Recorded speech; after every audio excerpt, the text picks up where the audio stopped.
자, 민수기 6장 2절부터 8절까지 말씀으로 나실인으로 부르심 제목으로 성경 말씀을 함께 나누겠습니다. 예수님을 믿는 사람을 부르는 그런 말이 있습니다. 사도행전을 보면 처음에는 제자들이라고 나옵니다. 처음부터 성도 이런 말은 성경에 나오지 않습니다. 제자들이라고 기록하죠. 아마 이때는 가룟 유다를 제외한 예수님께서 직접 부르신 제자, 이 사도들과 처음부터 예수님의 공생애 때 계속 예수님을 따라다녔던 제자를 아마 말하는 것 같습니다. 그래서 이들을 제자들, 그러다가 오순절 성령 강림으로 교회가 세워지면서 이제는 12명의 사도 또 70명의 제자, 그들 외에도 많은 사람들이 예수님을 믿을 때 이들을 믿는 사람, 믿는 무리, 이렇게 사도행전에 기록되어 있습니다. 다양하게 기록하지만 사도행전 앞부분에서 공통으로 기록한 말을 보면 예수님 믿는 사람을 향해서 제자라는 용어로 통일됩니다. 예수님께서도 마태복음 28장에서 그렇게 말씀하지 않습니까? 모든 민족을 제자로 삼아라. 제자로 삼아라. 제자라는 용어로 통일됩니다.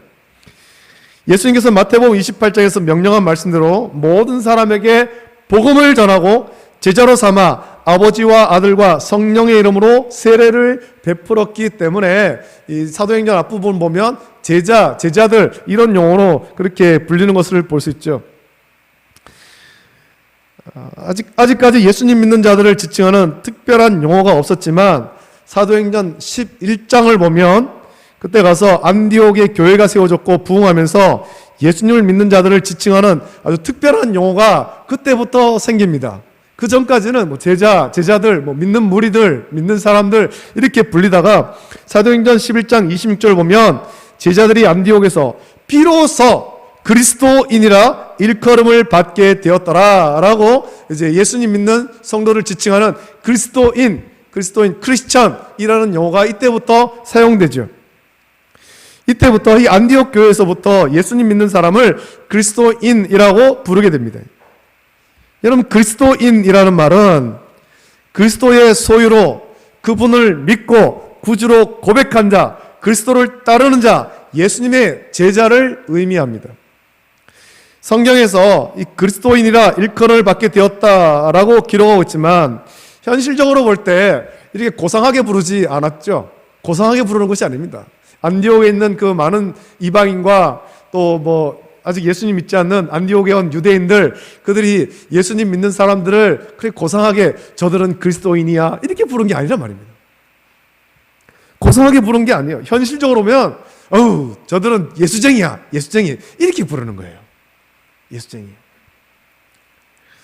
예수님을 믿는 제자를 그리스도인이라고 불렀다는 것은 예수님을 믿는 제자를 존중해서 부르는 것이 아니라 저들은 예수에 미친 자, 예수쟁이다 이렇게 비난과 조롱을 약간 섞어서 부르는 거죠. 또는 거기에 또 하나 포함된 것은 두려움이 또한 포함되어 있는 거예요. 경외심이 포함되어 있는 거죠. 저들은 우리와 좀 다른 사람들이다. 다른 사람들이다. 그런 의미에서 예수쟁이를 고상하게 해서 그리스도인 이렇게 성경에 기록하고 있는 것입니다. 안디옥에 있던 유대인과 이방인이 예수님 믿는 제자를 그리스도인이라고 부른 것은 그리스도인의 삶과 모습이 다른 유대인이나 이방인과 확연하게 구별됐기 때문입니다. 우리가 같은 지역에 살고 있지만, 우리와 같이 부대끼고 이 같은 지역에 살고 있지만 저 사람들은 우리와 달라. 저들의 말과 행동과 저들의 삶은 우리와 달라. 저들은 예수쟁이야. 이렇게 표현하는 거죠. 그래서 어디서든지 예수님 믿는 제자를 만나면 저 사람은 예수쟁이, 예수에 미친 사람, 그런 의미에서 그리스도인이라고 불렀다는 겁니다. 예수님을 믿지 않는 사람은 비난과 조롱을 섞어서 그리스도인이라고 불렀지만 안디옥에서 그리스도인이라고 불린 예수님을 믿는 제자의 삶은 성령과 믿음이 충만하여서 모든 사람에게 칭찬받는 삶이었습니다. 비록 복음을 모르는 자들에게는 비난과 조롱을 받지만 성령과 믿음이 충만하여 모든 사람의 칭찬받는, 그래서 선하게 구별된 삶을 살았고 결국 그들을 비난하고 조롱하여 부르던 그리스도인이라는 호칭은 그리스도의 소유로 그분을 믿고 구주로 고백하는 자, 그리스도를 따르는 자, 예수님의 제자로서 세상과 구별된 거룩한 하나님의 백성을 부르는 말이 된 것입니다. 그래서 그리스도인이 곧 성도, 오늘 성도, 이 거룩하게 구별된 무리가 된 거죠. 하나님은 하나님이 택한 백성이 하나님의 거룩하신과 같이 거룩하게 구별되기를 원하십니다. 레위기 11장 44절부터 45절 말씀하면 하나님께서 이렇게 명령하십니다. 나는 여호와 너희의 하나님이라. 내가 거룩하니 너희도 몸을 구별하여 거룩하게 하고 땅에 기는 길짐승으로 말미암아 스스로 더럽히지 말라. 나는 너희의 하나님이 되려고 너희를 애굽 땅에서 인도하여 낸 여호와라. 내가 거룩하니 너희도 거룩할지어다 라고 명령했습니다. 출애굽한 이스라엘 백성들에게 너희는 이 세상과 같이 살 것이 아니라 세상에서 거룩하게 구별된 삶을 살아야 된다. 내가 너희들을 택했다. 내가 거룩하니 너희도 거룩하게 구별되어야 된다. 명령하신 거예요. 이 거룩은 하나님의 성품입니다. 하나님께 부름받은 백성은 하나님의 거룩하신 것 같이 거룩해야 되는 것입니다. 그런 의미에서 오늘 저와 여러분들도 거룩한 삶을 살아야 되죠. 구별된 삶을 살아야 되는 것입니다. 우리가 비록 이 땅 가운데서 이 세상에서 많은 불신자들과 부대끼고 그렇게 살아가지만 우리는 분명하게 거룩하게 구별된 삶을 살아가야 되는 것입니다. 밖에 나가서 지나다닐 때 믿지 않는 자들이 우리를 보면서 저 사람은 예수님 믿는 사람이야, 저 사람은 월배 중국에 다니고 예수님 믿는 사람이야, 이 구별됨이 있어야 된다는 겁니다. 저와 여러분들에게 이 구별됨이 있기를 주님의 이름으로 축복합니다. 이 구별됨이 있어야 되는 거지요. 하나님께서 이스라엘 백성을 애굽에서 구원하여서 가나안으로 인도하셨습니다. 그 말씀 묵상하면 모세가 바로에게 가서 이스라엘 백성을 풀어달라 요구할 때 그 하는 말이 있습니다. 그냥 풀어달라는 것이 아니에요. 광야로 가서 하나님을 예배하겠다. 하나님을 예배하겠다. 하나님을 예배하기 위해 우리를 풀어달라 그렇게 요구하죠. 우상을 섬기는 애굽에서 우상을 섬기는 나와 같이 살 것이 아니라 하나님을 예배하기 위해서는 그 우상의 자리에서 떠나가야 되는 거예요. 출애굽해야 되는 거죠. 가나안을 정복하는 것도 그런 의미에서 이해해야 됩니다. 하나님이 가나안 족속을 진멸하라. 이 진멸하는 게 뭡니까? 하나도 남김없이 남녀노소 남김없이 다 멸해야 되는 거죠. 가나안 족속을 진멸하라고 명령하신 것은 가나안의 우상 섬기는 자를 진멸하고 가나안의 우상 숭배의 흔적을 소멸하고 거룩하게 구별된 이스라엘 백성이 가나안에서 하나님께 예배하고 하나님 통치를 받는, 그래서 세상과 구별된 삶을 사는 거예요. 가나안 땅, 이스라엘 백성이 사는 가나안 땅 주변에는 여전히 우상 섬기는 이방 나라들이 있고 그들이 둘러싸여 있지만 그들과 똑같이 살아가는 것이 아니라 그 가운데서 구별된 삶을 사는 거예요. 그들과 다른 삶을 사는 거예요.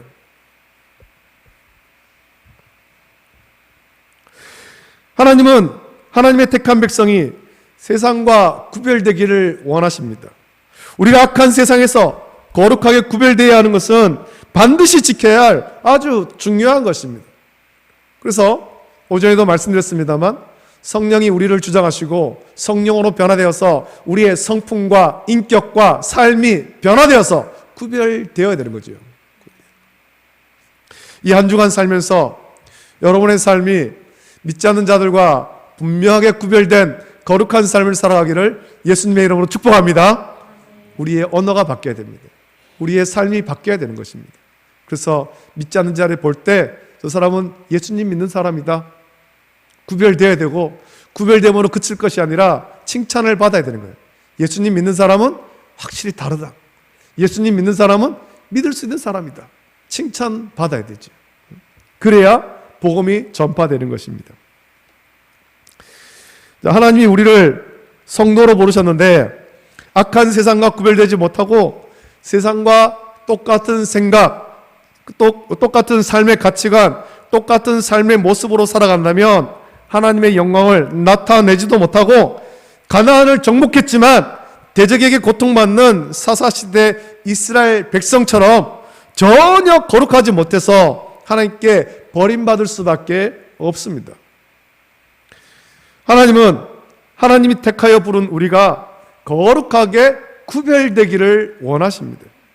예수 그리스도의 보혈로 정결하게 씻어서 세상과 구별되어 하나님의 영광을 위해서, 지금까지는 내 육체의 정욕을 위해 살아왔다 할지라도 예수님을 믿으면, 예수님을 믿고 난 이후에는 거룩하게 구별되어서 하나님의 영광 위에서 살기를 원하시는 거예요. 자, 그렇다면 우리는 어떻게 해야 구별된 삶을 살겠습니까? 이 구별된 삶을 살라는데 어떻게 해야 구별된 삶을 사느냐는 거죠. 오늘 민수기의 말씀 보면 하나님은 모세를 통해서 나시린의 규례를 가르쳐 주셨습니다. 이 나시린은 이스라엘 백성 가운데 자기 몸을 구별하여 하나님께 드린 자를 말합니다. 2절 보면 이렇게 기록되어 있죠. 남자나 여자가 특별히 서원, 곧 나시린의 서원을 하고 자기 몸을 구별하여 여호와께 드리려면 이라고 말씀합니다. 나시린은 사실 성별에 상관이 없습니다. 남자나 여자나 내가 주를 섬기겠습니다. 그래서 결단하고 서원하였다면 그 다음에는 지켜야 될 규례가 있다는 거죠. 내가 주를 위해 살겠습니다. 주를 믿는 삶을 살겠습니다. 그렇게 결단했을 때 지켜야 될 규례가 있다는 겁니다. 먼저 명령하신 것은 포도주와 독주를 멀리하며 포도주로 된 초나 독주로 된 초를 마시지 말며 포도즙도 마시지 말며 생포도나 건포도도 먹지 말아야 되는데 자기 몸을 구별하는 모든 날 동안에는 포도나무 솟아는 씨나 껍질이라도 먹지 말라라고 명령했습니다. 아니 도대체 이 포도가 뭐길래 이 포도를 먹지 말라고 하느냐, 포도로 만든 것을 먹지 말라고 하느냐, 심지어는 껍질이나 씨도 먹지 말라고 하느냐, 그렇게 생각되겠죠. 이 명령은 단순히 포도나무의 열매를 먹지 말라 그 말씀이 아니에요. 그냥 그렇게만 이해하면 안 되는 거죠. 이 의미를 알아야 됩니다. 나시린에게 이 명령을 하시면 세상의 쾌락, 육체의 정욕을 따라 살지 말아라 명령한 것입니다. 너희는 세상과 구별되었기 때문에 육체의 정욕, 육체의 쾌락, 세상의 정욕을 따라 살지 말아라, 구별해야 된다라는 거예요. 이스라엘이 속한 지중해 인근에는 사실 다른 작물보다 포도를 많이 재배합니다. 지금도 지중해 인근에 있는 이 프랑스와 이탈리아는 아주 고급 포도주로 유명하지 않습니까? 굉장히 고급 포도주가 거기서 다 나옵니다. 이스라엘은 포도주를 두 종류로 나눠서 설명할 수 있을 텐데 포도는 잘 자라지만 물이 귀해서 이 포도주를 묽게 만들어 물처럼 마시는 것이 있는가 하면 잔치에서 마음을 즐겁게 하기 위한 그런 포도주가 있죠. 그래서 예수님께서 가나 혼인잔치에서 물로 포도주를 만들 때 결혼식을 주관하는 그 행사를 주관하는 사람이 와서 어디서 이제야 이 귀한 포도주를 만들어 내놓느냐 그렇게 얘기하는데 그것이 잔치를 위해서 즐거움을 위해서 마시는 그 포도주입니다. 나시린의 서원을 한 자에게 포도나무의 열매로 만든 어떤 것도 먹지 말라고 명령한 것은 육체의 쾌락, 육체의 정욕을 따라 살지 말아라 라는 겁니다. 그리스도인 성도는 하나님이 택하여 세상에서 구별한 자입니다. 그래서 저와 여러분들은 세상과 구별된 삶을 살아가야 되는 거예요. 세상에 좋은 것이 많고 세상에 즐거운 것이 많고 유혹하는 것이 많지만 그것을 따라가는 것이 아니라는 거죠.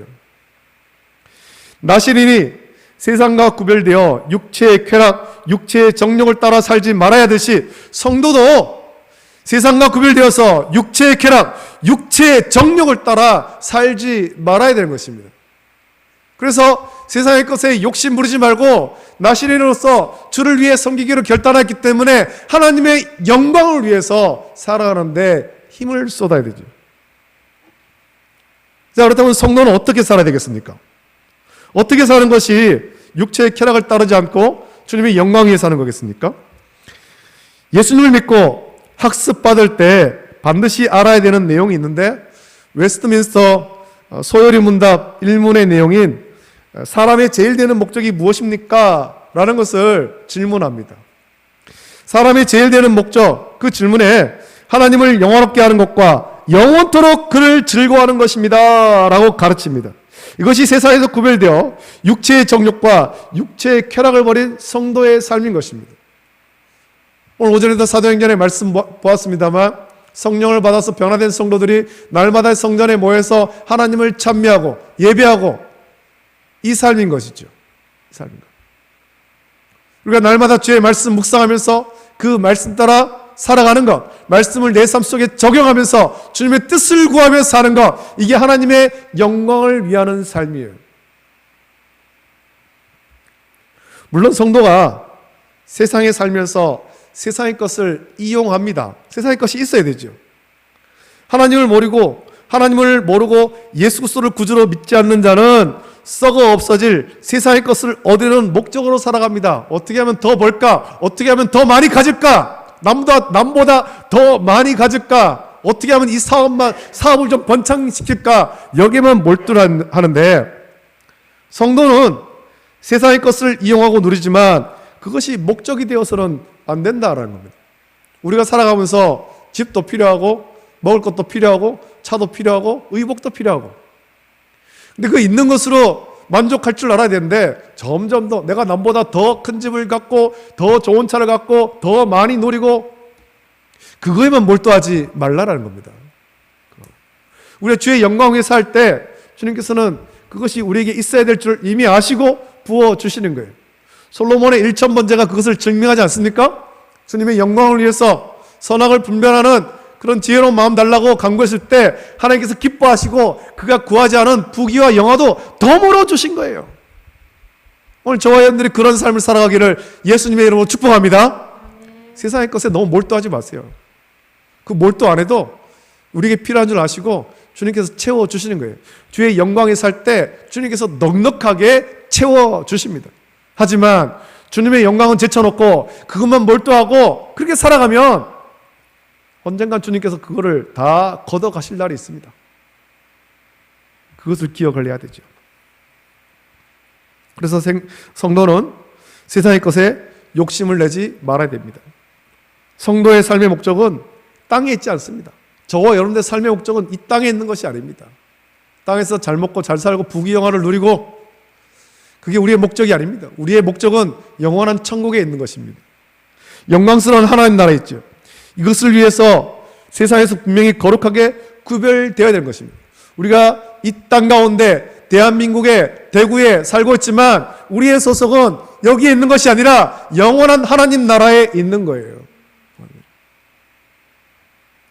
예수님께서 빌라도에게 재판을 받으시면서 빌라도가 묻지 않습니까? 내가 유대인의 왕이냐? 또 여러 가지로 물으실 때 예수님께서 분명히 말씀하시기를 내 나라는 하는 저 위에 있다고 말씀하신 거예요. 주님의 나라. 우리는 주님의 나라에 속한 자들 아닙니까? 주님 나라예요. 우리 소속을 분명히 해야 됩니다. 그래야 우리는 분명히 거룩하게 구별되는 삶을 살 수 있습니다. 자, 그렇다면 우리가 세상과 구별된 것을 그러면 어떻게 증명하겠습니까? 어떻게? 밖에 다니는 많은 불신자들에게 저 사람은 그리스도인이야? 저 사람은 예수님 믿는 사람이야? 저 사람은 거룩하게 구별된 삶이야? 어떻게 증명하냐는 거죠. 어떻게? 하나님은 나시린의 규례를 가르치면서 5절 보니까 이렇게 말씀하죠. 그 서원을 하고 구별하는 모든 날 동안은 삭도를 절대로 그의 머리에 대지 말 것이라. 자기 몸을 구별하여 여호와께 드리는 날이 차기까지 그는 거룩한즉 그의 머리털을 길게 자라게 할 것이며 말씀했습니다. 삭도를 머리에 대지 말고 길게 자라게 하라 말씀합니다. 그 대표적인 사람이 삼손 아닙니까? 삼손. 마노아 부부에게 여호와의 사자가 임해서 말씀할 때 머리에 삭도를 대지 말라 했고 삼손은 머리를 따서 7가닥으로 따서 길게 그렇게 자라게 해서 자랐습니다. 나시린의 규례를 지킬 때 하나님은 그에게 능력을 주시는 거예요. 여러분 이 말씀을 주실 때 민수기에서 이 말씀을 주실 때는 뭐 지금처럼 사람들이 막 미용하고 머리를 손질하고 그러지는 않았을 거예요. 그렇게 살지는 않았겠죠. 따라서 삭도를 머리에 대지 말고 길게 자라게 하라라는 말씀은 다른 사람보다 길게 자란 머리카락으로 나시린이라는 것을 표시내라라는 겁니다. 다른 사람보다 길게 자란 머리, 일곱 가닥으로 따온 머리카락, 그걸 보면서 아, 저 사람은 나실인이구나. 표시를 내는 거예요. 표시를. 여러분, 사람은 어떤 옷을 입느냐에 따라서 말과 행동이 달라지게 되어 있습니다. 제복은 그 사람의 정체성을 나타내고 행동을 제약합니다. 얼마 전 뉴스를 보니까 우리나라 국적 항공사인 대한항공에서 무려 17년 만에 유니폼을 변경한다, 제복을 변경한다, 그런 뉴스가 나왔습니다. 대한항공만 아니라 대부분 항공사는 그 승무원들의 유니폼, 제복을 굉장히 중요하게 여깁니다. 그래서 승무원이 퇴사하면 자기가 입었던, 자기 채취가 묻었지만 그 유니폼, 그 제복을 반납하게 하는 거예요. 이게 외부로 유출을 시키지 않는 거예요. 반납하게 하고 외부에서 사적으로 그 제복을 살 수 없도록 또 입지도 못하게 그렇게 하고 있습니다. 승무원 제복은 아무나 못 입는 거예요. 이유는 그거죠. 이 유니폼을 보면 그 항공사의 이미지를 떠올리기 때문에 그렇습니다. 저 항공사는 어떤 항공사인가? 그걸 떠올리게 되죠. 항공사 승무원은 유니폼을 입으면 걸음걸이도 단정하게 되고 말과 행동도 손님을 대접하듯 아주 존중하게 됩니다. 이게 유니폼의 효과예요. 제복의 효과죠.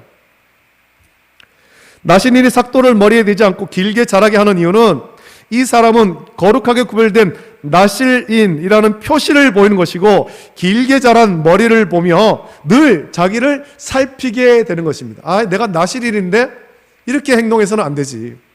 내가 나실인인데 이런 곳에 가서는 안 되지. 이런 것을 만지면 안 되지. 살피게 되는 거죠. 하나님께 소원한 대로 거룩한 삶을 사는지 자기를 살피고, 나신인의 표시를 가지고는 거룩하지 않은 곳에는 가지 못하게 하는 것입니다. 자기도 안 가지만 다른 사람들도 보면 머리가 길게 자라 있습니다. 일곱 가닥으로 따 있습니다. 저 사람은 나실인인데, 여기 오면 안 되는데, 이런 행동하면 안 되는데, 이런 말하면 안 되는데, 외부의 다른 사람도 알게 하는 거예요. 여러분, 이것은 자의는 물론이고 타의로도 소원한 기간에 거룩한 삶을 살게 하는 거죠. 나신인의 표시가 있기 때문에. 오늘 여러분, 성도는 어떤 거룩한 표시가 있습니까? 저와 여러분들에게 어떤 거룩한 표시가 있습니까? 밖에 나갔을 때 불신자들이 우리를 볼 때 어떤 거룩한 표시가 있느냐는 거예요. 여러분들 생각할 때 나에게는 이런 거룩한 표시가 있습니다. 여러분들은 어떤 것이 있습니까? 나신인과 같이 외형에서 우리가 구별되는 것이 있습니까? 우리가 세상 사람과 무슨 다른 옷을 입고 다닙니까? 교회 다니는 사람, 예수님 믿는 사람은 뭐 옷을 좀 다르게 입고 다닌다, 그런 게 있습니까? 그런 거 없잖아요. 절에 있는 승려들은 회색 승복을 입고 다니고 머리를 깎고, 여름에는 이제 모자를 하나 쓰겠죠. 성당에 있는 신부와 수녀들은 그걸 늘 새카만 그런 어떤 그 사제의 옷을 입고 다니지 않습니까? 옷을 보면 구별되잖아요. 근데 예수님 믿는 사람은, 교회 다니는 사람에게는 무슨 표시가 있냐는 거죠. 무슨 표시가? 외형적으로 표시가 없어요. 표시가. 외형에서는 불신자와 구별되는 거룩함이 없습니다. 그러나 성도는 불신자와 구별됨이 있어야 되는데, 에베소서 4장 24절 말씀 보면 이렇게 구별하라고 말합니다. 찾아보겠습니다. 에베소서 4장 24절.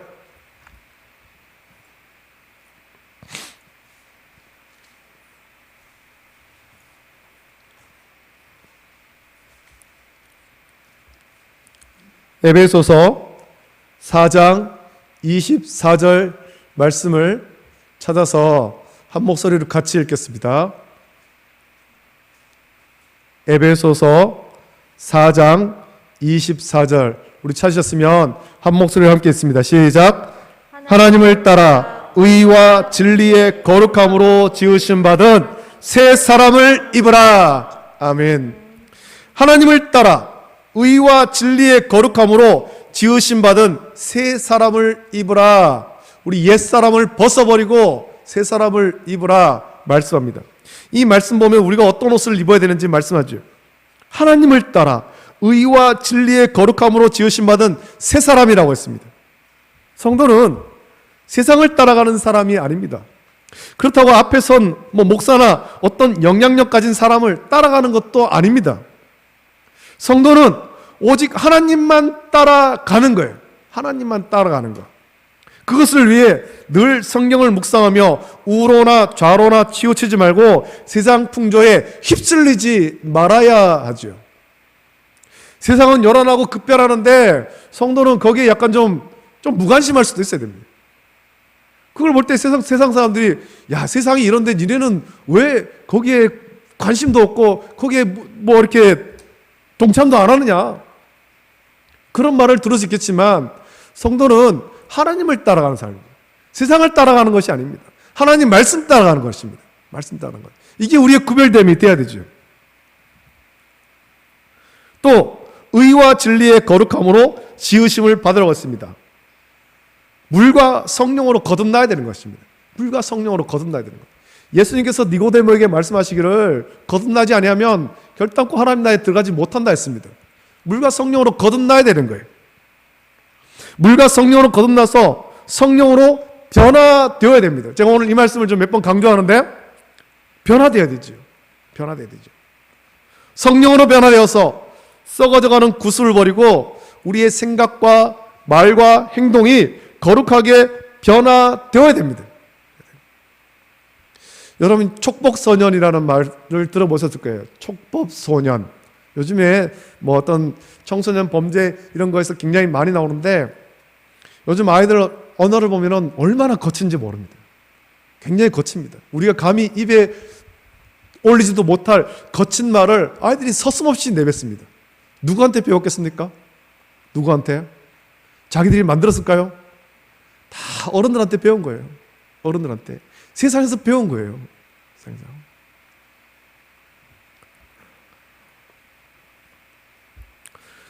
우리는 그런 걸 버려야 되는 거죠. 여러분은 지금 물과 성령으로 거듭나서 여러분의 생각, 말과 행동이 거룩하게 변화되었습니까? 아니면 세상과 똑같이 거칠고 저급한 것이 남아있습니까? 죄로 얼룩진 거칠고 저급한 생각과 말, 행동을 버리고 성령으로 변화된 착한 행실을 나타내야 되는 것입니다. 내 의지로 착한 행실을 하는 것이 아니라 성령으로 변화된 착한 행실을 나타내야 됩니다. 예수님 믿는 성도는 언어도 거룩하고 정결하게 변화되어야 되죠. 그리고 어디를 가나 누구를 만나든지 거룩하고 선하게 구별되어야 합니다. 우리가 모르는 누가 우리를 볼 때 우리의 이미지는 선한 이미지로 보여야 됩니다. 보여야 됩니다. 그냥 인상이 좋은 것이 아니에요. 그냥 인상이 좋아서 되는 것이 아니라 저 사람을 볼 때 뭔가 풍기는 영적인 선함이 보여야 된다는 거죠. 영적인 선함이. 저와 여러분들에게 영적인 선함이 있기를 예수님의 이름으로 축복합니다. 마지막으로 나실리는 자기의 몸을 구별하여 여호와께 드리는 모든 날 동안은 시체를 가까이 하지 말라 명령했습니다. 시체를 왜 가까이 하지 말랐겠습니까? 이 시체는 부정한 것을 의미합니다. 죽음은 죄의 결과로 나타난 겁니다. 따라서 거룩하게 구별된 나실이는 죄로 인해 부정함에 오염되지 않도록 의도적으로 죄를 멀리해야 되는 거예요. 그래서 심지어 그의 부모가 죽어도 시체를 만지지 말라라는 거죠. 그럼 죄가 무엇입니까? 죄는 하나님을 거역하는 모든 것이 죄입니다. 여기에는 악독한 생각과 말과 시기와 질투와 이 모든 것 다 포함되는 거예요. 하나님을 대적하는, 하나님을 거역하는 그 모든 것이 죄죠. 말씀대로 순종하지 않는 것, 그게 다 죄라는 것입니다. 하나님은 나실인에게 의도적으로 이런 것에서 멀리 떨어지라 명령했습니다. 똑같이 오늘 살아가는 성도도 의도적으로 죄로부터 멀어져야 합니다. 요즘에 세상이 어지럽다 보니까 한국교회 교인 중에도 사용하는 언어가 무척 거칠어진 사람이 많습니다. 세상을 정죄하고 저주하며 욕하기를 마다하지 않는 사람들이 많이 있다는 거예요. 하나님은 성도의 입술에서 그런 거칠고 저급한 말이 나오는 것을 기뻐하지 않아요. 원수라고 욕하고 저주해도 되는 것이 아닙니다. 예수님은 원수도 사랑하라고 했지 않습니까? 원수도 사랑하라. 저주하라고 한 것이 아니에요. 정죄하라고 한 것이 아닙니다.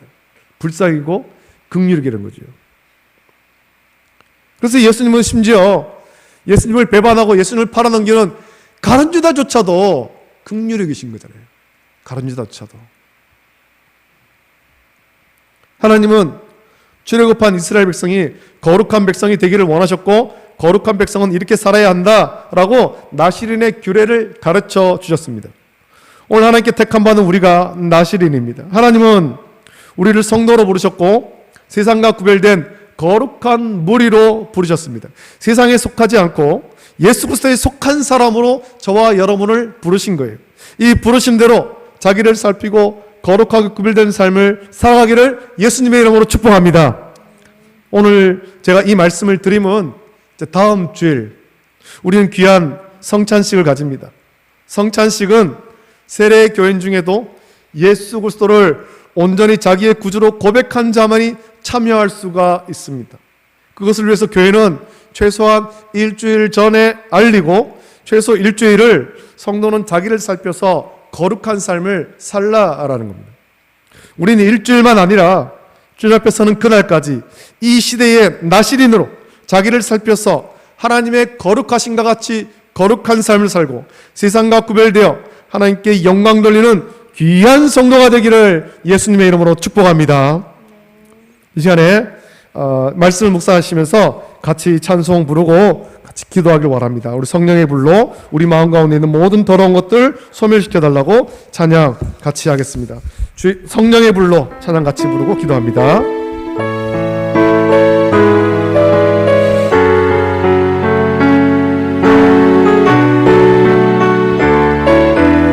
주의 도를 버리고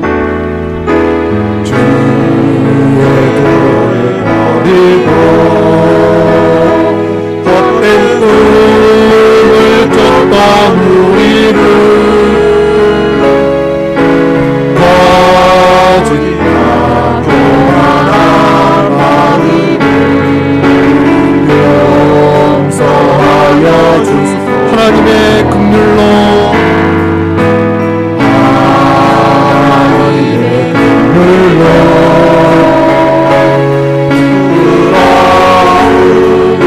삶을 덮어주소서.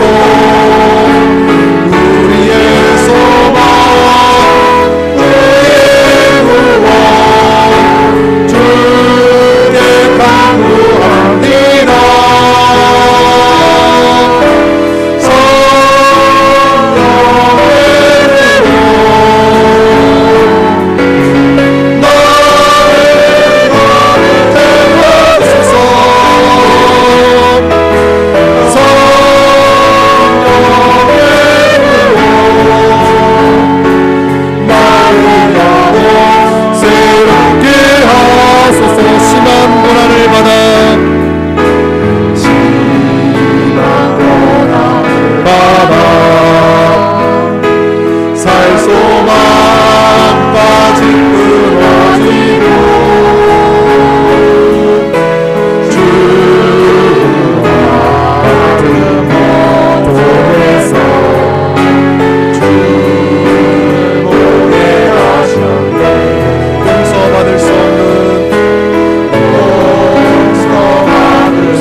기도합니다. 이 시간에 기도할 때 주님께서 우리를 택하여 자녀 삼으시고 이 시대에 거룩한 삶을 살라고 우리를 성도로 부르셨는데 주님의 부르심에 합당하게 우리가 성령을 의지하여서 우리 안에 있는 모든 더러운 죄악들을 다 내어버리고 거룩한 삶, 정결한 삶, 이 시대의 나시린의 삶을 살고 세상과 구별된 삶을 살고 성령으로 말하는 착한 행실로 하나님께 영광 돌릴 수 있도록 은혜를 주시옵소서.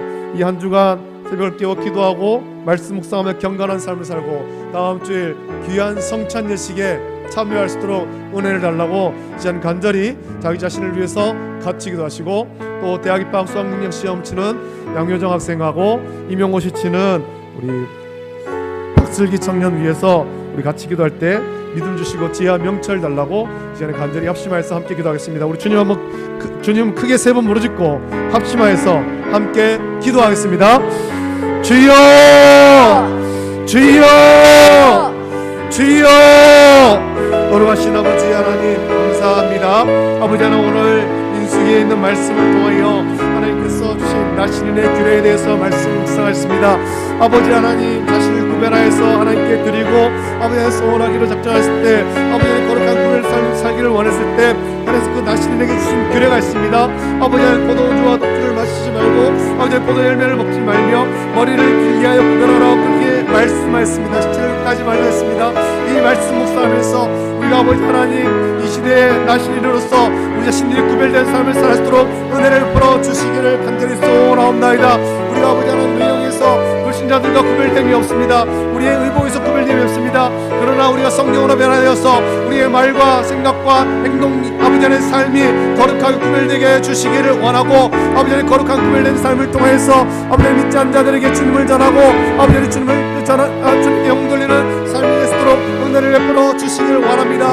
아버지 하나님, 전에 있는 승려들은 승복을 입고 또 아버지 하나님 성당에 있는 신부와 아버지 승려들은 사제의 옷을 입으며 그들의 옷으로 구분합니다만 우리에게는 옷으로 구분이 없습니다. 그러나 하나님을 따라 의와 진리로 지으신 받은 새 사람을 입고 아버지 하나님 거룩한 삶을 살고 주의 말씀 따라 순종하고 살며 세상 풍경을 따라가지 아니하고 주의 말씀 따라가는 거룩한 삶을 살 수 있도록 은혜를 베풀어주시고, 거룩하게 구별된 삶을 통해서 하나님께 공돌리고 많은 사람들에게 주의 복음을 전할 수 있도록 은혜를 넓혀 주시옵소서. 한 주간 우리 새벽 깨워 기도하고 아버지 하나님 경건생활하며 귀한 성찬 예식에 참여할 수 있도록 은혜 주시기를 원합니다.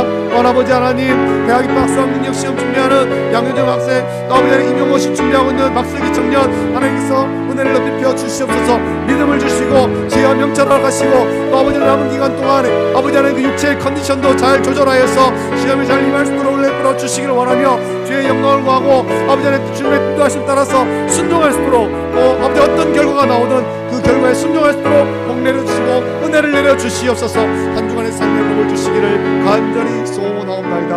감사합니다. 좋으신 아버지 하나님 감사합니다. 오후 시간 함께 모여서 우리를 나실린으로 거룩하게 구별된 사람으로 부르심에 대한 말씀을 묵상했습니다.